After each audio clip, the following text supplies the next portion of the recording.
Hello dear students, I am Vandana Sharma from KBS Academy. Today we will read chapter 4 of class 6th Sanskrit. Chapter's name is अकारांत नपुंसकलिंग शब्दाः। इससे पहले हमने जो पढ़े थे वो पुल्लिंग पढ़े थे, फिर हमने स्त्रीलिंग शब्दों के बारे में जाना और अब हम जानेंगे न्यूट्रल जेंडर के बारे में, जो कि अकारांत हैं जिनके अंत में अ की ध्वनि निकलती है और नपुंसक लिंग है, इट मीन्स न्यूट्रल जेंडर है। और पहला शब्द है घोंसला, जिसको संस्कृत में कहेंगे नीडम। नीडम का मतलब होता है नेस्ट। घोंसले को संस्कृत में कहते हैं नीडम। ये जो माँ के नीचे जो लगा हुआ है, एक जो डंडा लगा हुआ है, ये है हलंत, इसका मतलब माँ आधा है, तो ये है नीडम। इसके बाद में है कमल, इसका अर्थ होता है कमलम। कमलम का अर्थ होता है कमल। कमलम कहेंगे संस्कृत में, इसके पीछे माँ लग जाएगा और ये माँ जो है आधा है, हलंत लगा हुआ है, या तो आप बिंदी लगा सकते हैं और या फिर आप इस तरह से हलंत का प्रयोग कर सकते हैं। यह है कमलम, इसको हिंदी में कहेंगे कमल और इंग्लिश में कहेंगे लोटस। इसके बाद में है रेलगाड़ी। रेलगाड़ी को इंग्लिश में कहते हैं ट्रेन और संस्कृत में कहेंगे रेलयानम। इसके बाद में है कंघा, इसको संस्कृत में कहेंगे कंकतम। कंकतम का मतलब होता है कंघा और कॉम्ब कहेंगे इसको इंग्लिश में। इसके बाद में है नारियल। नारियल को इंग्लिश में कहते हैं कोकोनट और हिंदी संस्कृत में कहेंगे नारिकेलम। नारिकेलम। अब दिया हुआ है मुकुट, इसको संस्कृत में कहते हैं क्राउन और संस्कृत इंग्लिश में कहते हैं क्राउन और इसको संस्कृत में कहेंगे मुकुटम। संस्कृत में क्या कहेंगे इसको? मुकुटम। इंग्लिश में कहते हैं इसको क्राउन।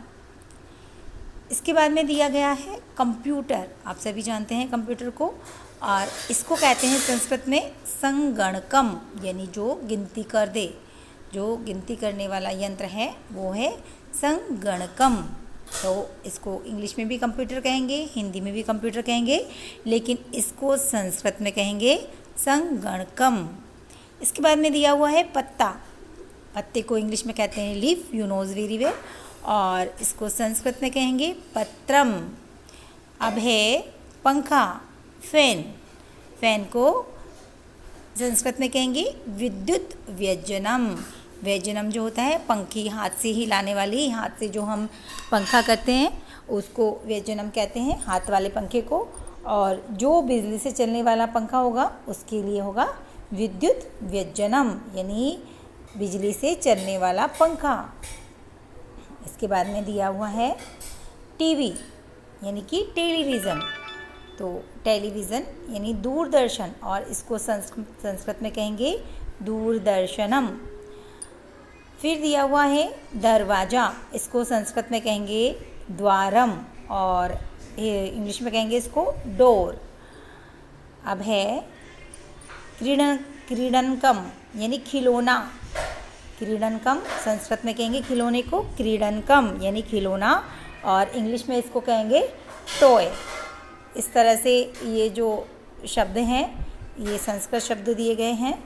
और जैसा कि मैं पहले बता चुकी हूँ आपको, किसी भी वाक्य का प्रयोग जब हम संस्कृत में करते हैं तो हमें किसी भी शब्द को संस्कृत में ही लिखना होता है, चाहे वो हम विसर्ग लगा के लिखें, हलंत लगा के लिखें, या फिर उसको जैसे भी संस्कृत में लिखा जाता है उसका प्रयोग संस्कृत में ही किया जाएगा। ठीक है, अब हम पढ़ेंगे शब्दों का प्रयोग। वो है एतत्, एते, एतानि। एतत् यानी ये, एते ये दोनों, एतानि यानी ये सब। ये जो हम इंग्लिश में इट का यूज़ करते हैं उसी तरह से यहाँ पर एतत्, एते, एतानि का यूज़ होता है। तो सबसे पहले है दिया हुआ एक वचन एतत्। एतत् यानी यह।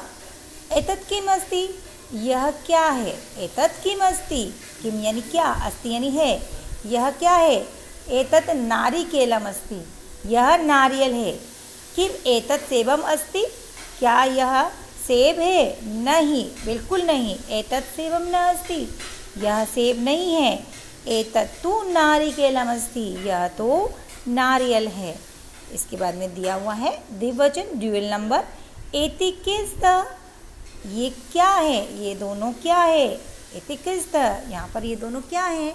एति बस यानेस्तः, ये बस यान यानी कि बस है, वाहन है, बस जो है। एति बस यानी कुत्र गच्छतः, ये दोनों जो बसें हैं ये कहाँ जाती हैं? एते बस यानी रेल स्थानकम गच्छतः, ये दोनों बसें रेल स्थानक यानी कि कहाँ जाती है? रेल स्थानक, रेलवे स्टेशन पर जाती हैं। रेल स्थानक गच्छतः जाती है। गच्छति एक वचन और गच्छतः द्विवचन के लिए आएगा। तो यह लट लकार है, गम धातु लट लकार। इसके बाद में दिया गया है प्लूरल नंबर बहुवचन। एतानि कानि सन्ति, एतानि ये सब क्या हैं? एतानि पर्णानि सन्ति, ये सब पत्ते हैं। सन्ति यानी है, ये सभी पत्ते हैं। किम एतानि वृक्षाः सन्ति, क्या ये सब पेड़ हैं? नहीं, एतानि वृक्षाः न सन्ति, ये सब पेड़ नहीं हैं। एतानि तु पर्णानि सन्ति, तू यानी तो, एतानि यानी ये सब तो, पर्णानि यानी पत्ते, सन्ति यानी हैं, ये सब तो पत्ते हैं।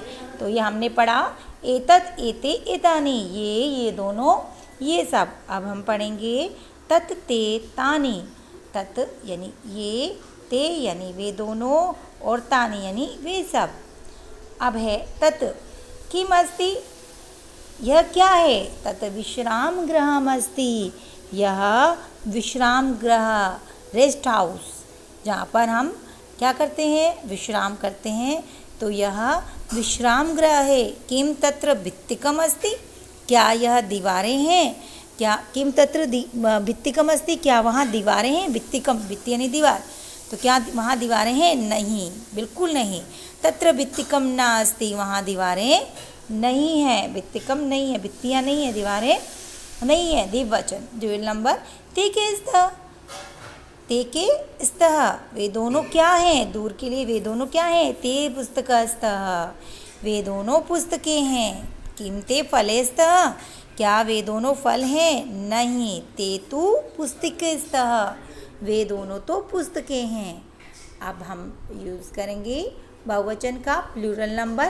तानि कानि सन्ति, वे सब क्या हैं? तानि कदली फलानि सन्ति, केला, कदली यानी केले के फल हैं, ये सब केले के फल हैं। किम तानि मधुराणि, क्या ये सब मीठे हैं? आम, आम का मतलब होता है हाँ, आम का मतलब आम से मत लीजिएगा, मैंगो नहीं, आम का मतलब होता है हाँ। तानि मधुराणि, हाँ, यह मधुर और पोषक होते हैं। च का मतलब हम यहाँ पर और जो बीच में लगाएंगे। संस्कृत के अंदर जो है च को अंत में जहाँ पर हमें लगाना होता है उन दो शब्दों के बाद में लिखा जाता है, और हिंदी में और शब्द का प्रयोग दो शब्दों के बीच में आता है जहाँ पर और लगता है। इंग्लिश में भी दो शब्दों के बीच में आता है एंड, और संस्कृत में क्या होता है? उन दो शब्द जिनके बीच में ये शब्द लगना होता है उन दोनों शब्दों के बाद में च लगाया जाता है, लेकिन हिंदी में इसका प्रयोग बीच में किया जाता है। जैसे आम, हाँ, तानि मधुराणि पोषकाणि च सन्ति, हाँ, यह सब मीठे और पोषक हैं। इसके बाद में ये शब्दार्थ दिए हुए हैं जिन्हें आपको नीट एंड क्लीन वे में अपनी फेयर नोटबुक में करना है, और ये चैप्टर आपका यहीं फिनिश होता है। Thank you so